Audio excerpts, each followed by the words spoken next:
It was a Tuesday evening, one of those ordinary nights you barely remember until something extraordinary happens. I had reheated yesterday's chicken and potatoes, the kind of simple dinner Thomas always ate without complaint. He sat across from me, chewing mechanically, scrolling through his phone as if nothing in the world could disturb him. Then, somewhere between two bites, he looked up with that cold detachment of his and said, "Grace, I think it's time we do a DNA test for Jacob." For a moment, I didn't even process the words. I thought he was joking, some dark attempt at humor. But there was no smirk on his face, no hint of sarcasm in his voice. His jaw was tight, his eyes fixed on the table instead of me. The clatter of his fork against the plate echoed in the silence of our kitchen. My chest tightened, as though the air had been sucked out of the room. 15 years.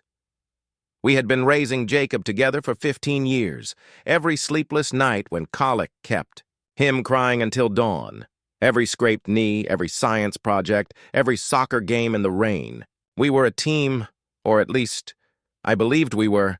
Now, my husband was questioning it all. "Are you out of your mind?" I forced a laugh, hoping he'd crack a smile, admit it was nonsense. But he didn't. His face was stone. The absurdity of it made me dizzy. I could still see him in that delivery room, tears streaking his face the first time he held Jacob. Thomas never cried, not even at his mother's funeral. But he wept that day, clutching our newborn as though the world had finally given him a reason to feel. I held on to that memory like a lifeline. But now it felt like a trick of the mind. I didn't scream at him. I didn't throw my plate. I didn't demand how he could dare insult me like this.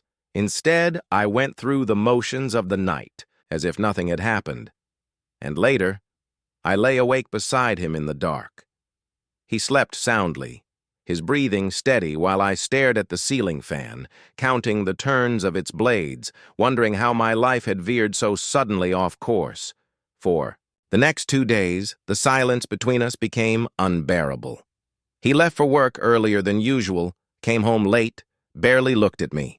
And then, without further discussion, we were sitting side by side in a private clinic, waiting for the nurse to call us in. That morning, Jacob had asked why we were all going to the doctor. Thomas, calm and clipped, told him it was just a routine. Checkup, some blood work. I couldn't bring myself to contradict him. I didn't tell my sister Anna, who called me every night to check in, or my best friend Vicky, who always had opinions about men.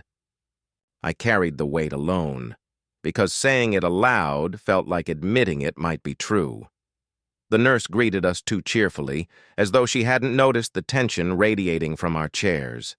Her smile felt like a spotlight on my shame. Did she see me as the unfaithful wife? Did she see Thomas as the wronged husband? Or did we just look like another couple slowly unraveling in her waiting room? When she swabbed Jacob's cheek, he winced and looked at me for reassurance. I smiled, but inside I was shaking. Thomas didn't smile, didn't even meet my eyes. He signed the paperwork with a steady hand, as if this were nothing more than a tax form or an oil change. I sat there in silence, trying to hold myself together as the walls of the clinic seemed to close in. And that was when it sank in. My husband, the man who once cried with joy in a hospital room 15 years ago, no longer trusted me. And in his silence, in his coldness, I realized this test wasn't only about Jacob's bloodline. It was a test of the very foundation of my marriage. The days that followed felt like walking through fog. Each hour dragged heavy and hollow. Thomas barely spoke. He left before dawn, returned long after sunset. At the table, he ate quickly, mechanically, as if my presence was an inconvenience rather than a comfort. At first, I tried to pretend nothing had changed. I folded his shirts, left his coffee by the door, set the table as always. But the silence between us was a wall, taller with every day. Jacob noticed before I could hide it. One evening, Pushing peas around his plate, he whispered, "Mom, is Dad mad at me?" His big brown eyes searched mine for reassurance, for an answer that could make it disappear. My throat tightened, but I smiled. "No, sweetheart. He's just tired. Work has been hard." The lie burned on my tongue, but what else could I say? That his father questioned if he belonged? That our family balance was hanging by a thread? That? Night Anna called, her voice warm and grounding, and I almost told her everything. She had always been my anchor. But instead, I just told her I was tired. She hesitated, then sighed. "You know, Grace, Thomas has always had this streak. Remember how he used to question me about every little detail when I babysat Jacob? He worried about the most absurd things. I told myself it was because he cared too much, but sometimes I think he just doesn't know how to trust." Her words dug into me because I remembered. Years ago, when Jacob was a toddler, Thomas accused me of leaving the back door unlocked when I came in from the garden. I hadn't. I knew I hadn't. But he stared at me with those same cold eyes, as if my word wasn't enough. Some wounds never heal. They scab over and split open with the slightest touch. The house itself seemed to change. It no longer felt like a home, but a sterile hospital room filled with unspoken dread. Thomas moved through it like a patient on autopilot, silent, detached. Even the air pressed heavy on my chest. I noticed the little things. He started locking. His laptop, something he'd never done. He carried his phone everywhere, checking it in the garage, in the bathroom, anywhere away from me. At night, he turned his back and fell asleep instantly, as though his conscience were clear. While I lay awake listening to the hum of the refrigerator, every tick of the clock felt like a drop of water echoing in a cavern. I began to wonder, what had planted this suspicion in him? Had someone said Jacob didn't look like him? It was absurd. Jacob had his chin, his curly hair, even his angry expression. But logic didn't matter. Doubt had rooted in Thomas's mind, spreading like ivy, wrapping itself around every corner of our lives. By the fifth night, the silence was so suffocating I wanted to scream. I watched him bury himself in the sports section, ignoring me, and realized he wasn't just doubting Jacob. He was doubting me. And there was nothing I could do but wait for the verdict that would either clear me or destroy everything. The morning we were to get the results, I couldn't even drink my coffee. The mug sat untouched, steam fading as I chewed my lip until it bled. My hands shook, nails digging into my palms. Jacob had already left for school, thank God. Thomas drove us to the clinic in silence, gripping the steering wheel so tightly his knuckles turned white. I sat rigid, staring out the window, every familiar street corner blurring past. At the reception desk, the woman greeted us brightly, as if we were just another anxious couple waiting on routine results. "Mr. and Mrs. Caldwell, please come in." My knees weakened as we walked down the sterile hallway and entered the doctor's office. He sat behind a large desk, glasses perched low on his nose, a man weighed down by news he didn't want to deliver. He shuffled through the folder slowly, each page turned like the beat of a drum in my chest. Finally, he looked up. "Are you both prepared to hear what I have to say?" Thomas didn't blink. "Yes." His voice was steady, too steady. My throat closed, but I managed a nod. The doctor tapped the papers. "According to the results, the probability of paternity is 0. Mr. Caldwell is not the biological father of Jacob." The words struck like a hammer to my chest. The room spun, my ears rang, my hands went cold, as if the blood had drained from them. I felt Thomas lean back in his chair, exhaling as though confirming what he had known all along. "I knew it," he muttered. But the doctor wasn't finished. His eyes shifted to me, unsettled with something that wasn't judgment, but concern. Professional. Urgent. "There is more," he said carefully. In addition to testing paternity, we routinely check maternal DNA as a control. Mrs. Caldwell, he paused, reluctant. Jacob is not biologically related to you either. My heart stopped. I stared at him, unblinking, waiting for him to take it back. What? I whispered, but my voice barely existed. He shook his head. We repeated the test 3 times. The results are consistent. Jacob is not biologically related to either of you. The floor seemed to vanish beneath me. His lips kept moving. The papers rustled. Thomas shifted beside me. But all I heard was the hollow echo inside my chest. Jacob. Not mine. Not even mine. Thomas shot up from his chair, pacing across the office like a man possessed. I knew something was wrong. He snapped. I knew it. And now look, his hands flailed in the air, his voice rising. He turned on me, his eyes sharp, cutting. You had one job, Grace. One. And look what you've done to us. I opened my mouth, but no words came. What was there to say? I had carried that boy. I had bled for him, held him against my chest, kissed every bruise, soothed every nightmare. But a piece of paper was telling my husband otherwise. By the time we got home, the silence was heavier than any screaming could have been. Thomas slammed the door to the guest room, and I realized he wasn't coming back to our bed. He wasn't coming back to me at all. That night, I sat alone at the kitchen table with a shoebox of mementos. Jacob's hospital bracelet, his newborn photo, the discharge, papers. I traced my fingers over them, desperate for proof that I hadn't imagined 15 years of motherhood, and yet a seed of doubt crept in, dark and suffocating. If Jacob wasn't mine, if he wasn't Thomas's either, then whose child had I been holding all these years? And that was the moment another possibility slashed through me like ice. What if there had been a mistake at the hospital? What if Jacob wasn't stolen from us but swapped? Swapped with someone else's baby that night 15 years ago. That night. After Thomas slammed the guest room door and the house fell silent, I pulled down an old shoebox from the top shelf of our closet. My hands trembled as I set it on the kitchen table. Inside were fragments of a life I thought I understood. Jacob's hospital bracelet, creased copies of birth records, photographs yellowing at the edges. I spread them out under the dim kitchen, light, desperate for something solid to hold on to.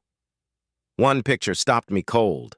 I was pale, still weak from surgery, cradling Jacob in my arms, but just over my shoulder stood a young nurse. Her eyes were wide, startled, as though she had been caught doing something she shouldn't.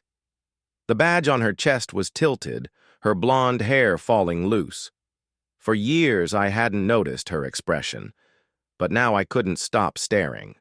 Something about it unsettled me. The longer I looked, the more the thought clawed at me. What if Jacob had been switched that night? Not stolen, not abandoned, but swapped in the chaos of the maternity ward. The next morning, I dialed the hospital number, printed on the back of the discharge papers. My voice shook as I explained who I was, what had happened, what I suspected. There was a long pause before the operator replied in a clipped professional tone. I'm sorry, Mrs. Caldwell. Those records are confidential. Unless you have a court order, we cannot release information. Confidential. That word hit me like a slap. My entire life was collapsing, my family falling apart, and all they had to offer me was policy. I hung up, my hands trembling so badly I could barely press the button, but I wasn't finished. If they wouldn't help me over the phone, I would go there myself. Driving back to the hospital after 15 years was like revisiting a battlefield. The entrance had changed, the signs updated, even the paint on the walls was brighter. But the parking lot was the same, the place where Thomas had paced nervously while I labored inside. I parked in almost the exact spot and sat there for a moment, trying to gather the courage to walk in. Inside, the smell of antiseptic and burnt coffee from the vending machine hit me instantly, sharp and nauseating. At the reception desk, I leaned in and whispered, "I need to speak with someone about possible newborn confusion from January 2009. Please, it's urgent." The clerk stared at me, torn between sympathy and suspicion. "Without a court order," she began. "I'm not asking for names," I cut her off, my voice breaking. Just look. See who else gave birth that day? My child may have been switched. Please." She hesitated, then glanced around nervously before disappearing into the back. I thought she'd left me hanging until 10 minutes later an older woman appeared. She had silver hair pulled back neatly, a badge that read, "Diana Whitmore, Patient Services Director." Her eyes were steady, kind, but guarded. "I remember you," she said softly before I could even speak. "You had an emergency C-section. It was complicated. We nearly lost you." My breath caught. "You remember me?" "I've worked here 40 years, she replied. "Some stories don't fade." She ushered me into her office, shut the door, and let me talk. I poured it all out. The DNA test, Thomas's reaction, the box of mementos, the photograph of the young nurse. She listened without interrupting, only nodding slowly, her expression grave. When I finished, she opened a tall cabinet and pulled out a thick folder covered in dust. "January 2009, she murmured. "We were transitioning to digital then, but a few paper records remain." Her finger traced the lines of handwritten notes. "That day there were 3 other deliveries. 2 boys, 1 girl. Yours was the only C-section." My pulse pounded in my ears. Could a mistake have happened? She exhaled long and heavy. "2 nurses were out sick. The staff was stretched thin. I won't lie, Mrs. Caldwell. Yes, it's possible." I gripped the edge of the desk to steady myself. Possible. The word rang in my head like a bell. She closed the file and looked at me directly. "There was a new nurse that week, very young. She didn't last long. Her name was Natalie Brooks. You might want to start there." I walked out of that hospital with my heart thudding, a single name echoing in my mind. Natalie Brooks, the nurse in the photograph, the girl with the guilty eyes, and maybe the key to the truth. I didn't know where to start. But Vicky, my best friend, didn't hesitate when I finally confided in her. "You need a lawyer," she said flatly, as if the choice were obvious. "Not just any lawyer, someone who knows how to fight hospitals, someone who won't back down." She gave me a name, Christopher Lane, and insisted I call. 2 days later, I was sitting in his office. He was in his 40s, with sharp eyes that missed nothing, and a voice calm enough to steady me. As I laid out the entire story, the DNA results, the hospital visit, the name of the young nurse, he took notes on a yellow legal pad, nodding quietly. When I finished, he leaned back in his chair. "Grace, I need to be honest. If you go down this path, the truth may not bring comfort. It will bring answers, yes, but it will also bring pain. Families have been torn apart by less. Are you prepared for that?" I swallowed hard. My life was already in ruins. Thomas had abandoned me. Jacob was slipping away into silence. And every breath I took felt heavier than the last. "I just want to know what really happened," I whispered. Christopher nodded once. "Then we'll start with the nurse. If she exists, if she can be found, she might be the key." He arranged for a private investigator, a man with a reputation for getting answers. I waited, counting the days, the hours, each phone call making my heart race. Finally, after nearly a week, Christopher called me back.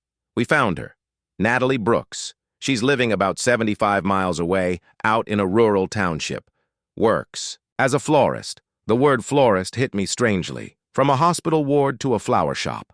It sounded almost poetic, but also like someone hiding from a past they couldn't erase. I couldn't wait another day. Against Christopher's advice to let the investigator handle it, I got into my car and drove. The road stretched long and empty, cracked asphalt winding through farmland. My thoughts pounded with every mile. What would I say to her? What if she denied everything? What if she confirmed it? The flower shop was small, wedged between a pharmacy and a bait-and-tackle store, pink shutters, a painted sign with curling letters, and the scent of lilies and eucalyptus spilling out onto the sidewalk. I pushed open the door. Behind the counter, a woman with her blonde hair twisted into a messy bun looked up and froze. Recognition flickered across her face. She knew me. "Can I help you?" she asked, but her voice had already lost its brightness. I stepped closer. "Natalie Brooks. You worked at Harrisburg General in January 2009. Her hands tightened on the scissors she was holding. For a long moment, she didn't answer. Then she set them down, closed her eyes, and whispered, "I was 21. It was my second week on the job. We moved into the back room, the air heavy with the scent of carnations and damp earth. She leaned against the wall, her fingers trembling. That night was chaos. 2 births happening at once. 1 C-section, 1 natural. Babies crying everywhere. We were supposed to double-check the bracelets, the bassinets, everything. But I was rushed. I thought I had it right. I really did." My voice cracked. "You switched them." Her eyes filled with tears. "Not intentionally, but when I realized later, I went to my supervisor. She told me to keep quiet, or I'd ruin families and ruin myself. I just left. I couldn't bear it." I stood there, stunned, my heart pounding. All those years, all that love. And it had come down to a 21-year-old's exhausted mistake. But she wasn't finished. Her eyes lifted, searching mine. I remember the other mother. She had red hair tied back in a ponytail. Her husband worked construction. Her name was Monica Reed. The name carved itself into me like fire. For the first time, there was a direction to my search. And with it, the terrifying possibility that somewhere out there, another boy, my boy, had been living someone else's life all these years. The drive to Monica Reed's address felt like moving through a dream I wasn't ready to wake from. Christopher's investigator had given me the information, but it felt surreal to hold it in my hands. An address scribbled on a slip of paper, a key to the truth I wasn't sure I wanted to open. The neighborhood was modest. Rows of brick homes with faded shutters, children's bikes scattered on porches. Monica's house was a 2-story with lace curtains in the windows. When she opened the door, I was met with a warm scent of cinnamon and something faintly like baby soap. She was smaller than I expected, her red hair tied back in a loose bun, her face pale and tired, but not unkind. For a moment she looked ready to shut the door. Then she whispered, "You were at Harrisburg General, January 2009. It wasn't a question." I nodded. "Please, may I come in?" She hesitated, then stepped aside. Inside, the house felt lived in. Worn couches, a crocheted blanket, faint music drifting from a bedroom upstairs. In the living room, a teenage boy sat hunched on the sofa, earbuds in. He barely glanced up, just long enough for me to see his profile, and my breath caught, the angle of his jaw, the set of his brow. It was Thomas. I would have known it anywhere. "Ryan," Monica said gently, "say hello." The boy pulled out one earbud and gave me a polite nod, eyes narrowing with adolescent suspicion. I smiled weakly, my heart pounding. Jacob wasn't with me that first day. I needed to face this alone before I brought him into the storm. But even standing there, staring at Ryan, I felt the ground shift beneath me. Monica sat across from me, wringing her hands.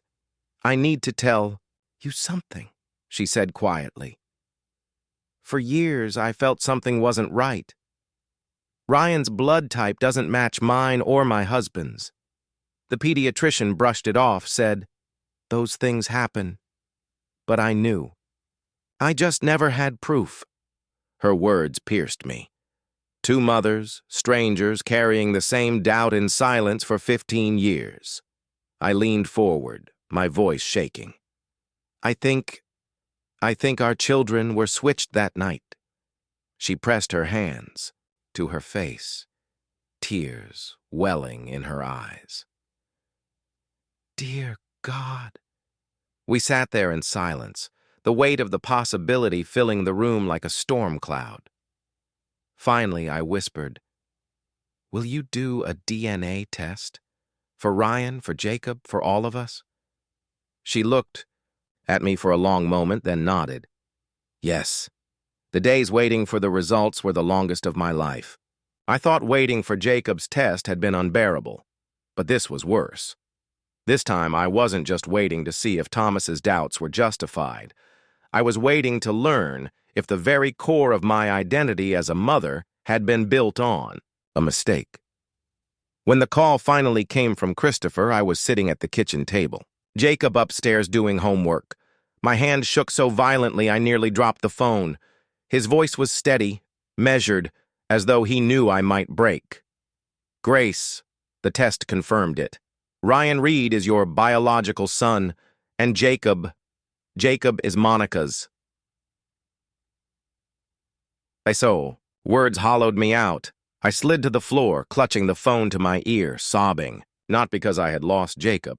Nothing in the world could erase the 15 years we'd shared. But because the foundation of our lives had been shattered by one exhausted mistake in a hospital ward. I pressed my forehead to my knees, rocking, as I cried. When I finally looked up at Jacob's photo on the mantel, his gap-toed smile, his curly hair, his familiar dimple, I whispered, "You are my son, no matter what paper says. No matter what blood proves, you are mine." In that moment, I understood that love was more powerful than DNA, more binding than any test, and no discovery, no courtroom, no cruel twist of fate would ever take Jacob away from me. Thomas grew colder with every passing day. Even after the DNA results, after the truth about Ryan and Jacob, he had no interest in piecing together what remained of our family. If anything, he seemed relieved to have an excuse to turn away from me completely. He left earlier for work, came home later, and when he did, he barely acknowledged me at all. I tried to focus on Jacob, on holding him close and reminding him that none of this changed my love for him. But even as I tried to stay strong for him, I couldn't ignore the gnawing suspicion that Thomas's distance wasn't only about the test results. Something else was going on. One afternoon, when I was paying bills, I logged into our bank account. I wasn't looking for proof of betrayal. I was just trying to distract myself, to feel some semblance of control. But the transactions stared back at me like flashing red lights. A hotel charge on the outskirts of town. Dinner for two at a fancy restaurant I'd never set foot in. A florist receipt for a bouquet of roses I never received. My hands shook so badly I had to grip the edge of the table to keep from collapsing. That evening, I waited for him. When he finally walked through the door, tossing his keys on the counter, like nothing was wrong, I asked, "Who did you buy the roses for, Thomas?" He froze, then scoffed. "Don't start, Grace, don't start." My voice rose, trembling with fury. "A hotel, a restaurant, flowers. Do you think I'm blind?" For a moment, he just stared at me as though weighing whether it was worth lying. Finally, he shrugged.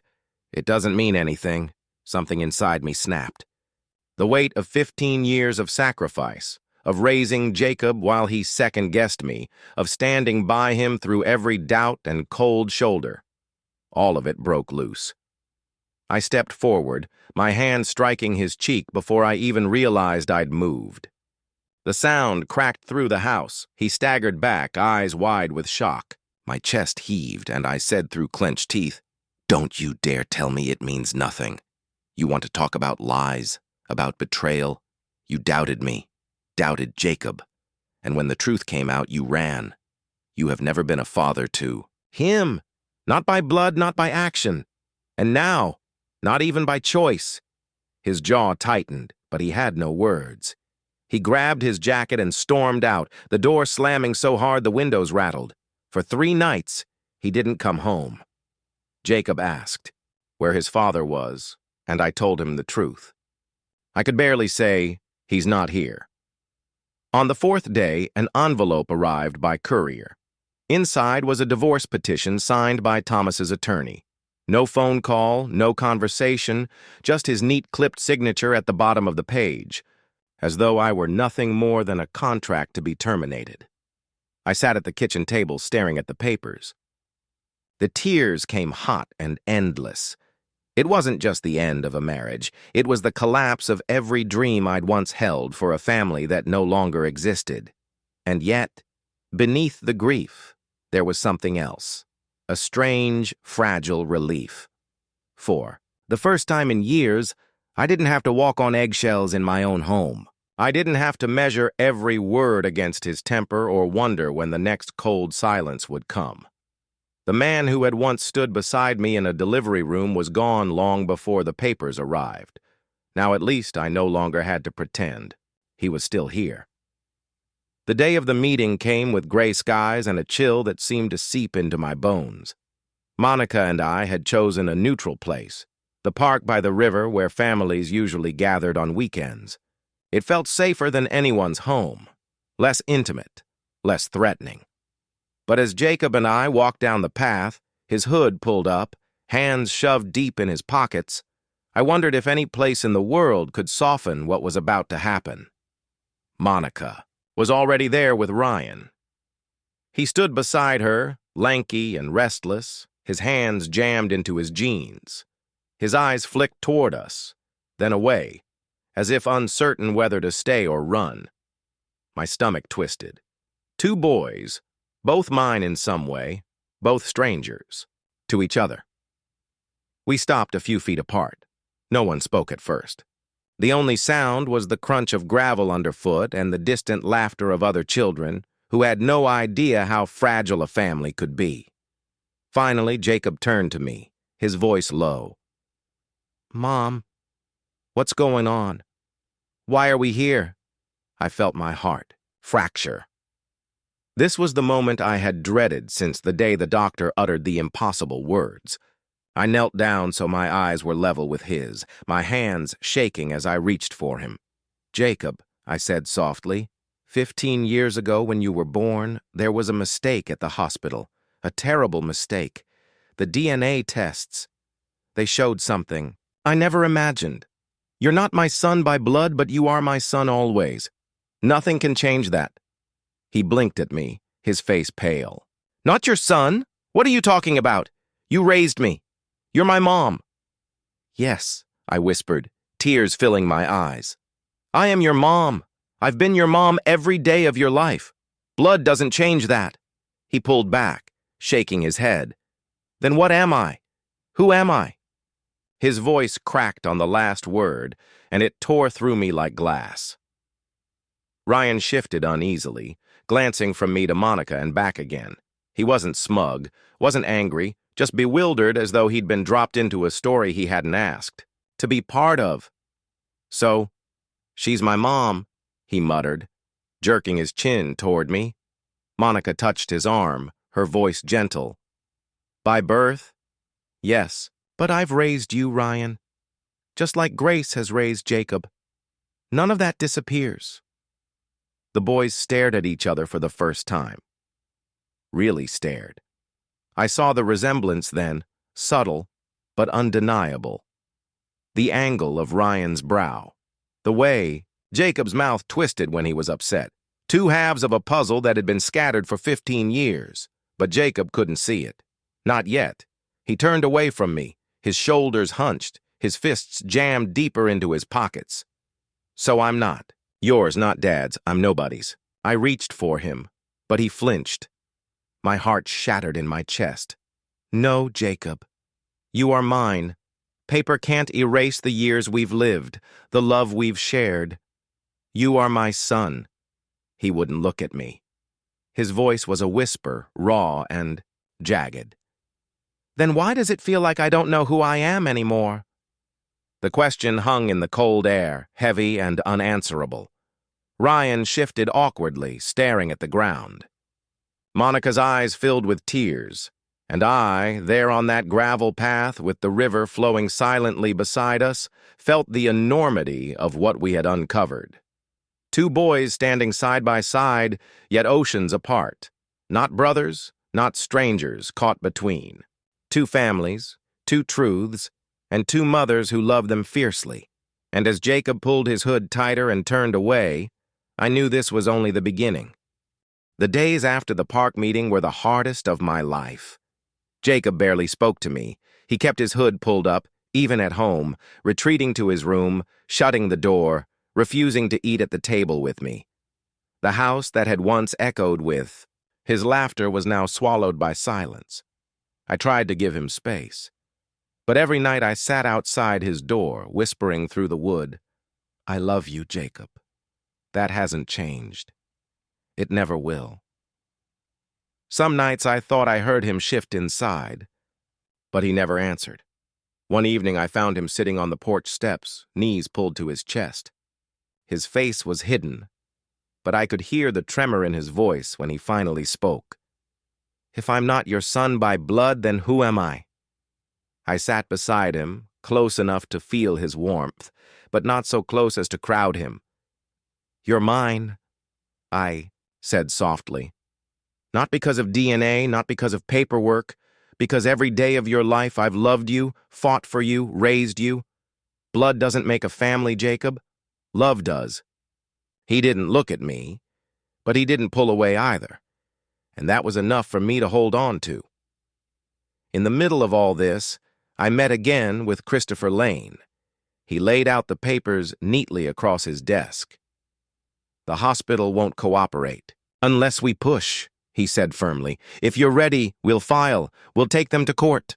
I stared at the documents, at the neat lines of legal language, and felt the weight of every sleepless night, every unanswered question, every tear Jacob had shed in silence.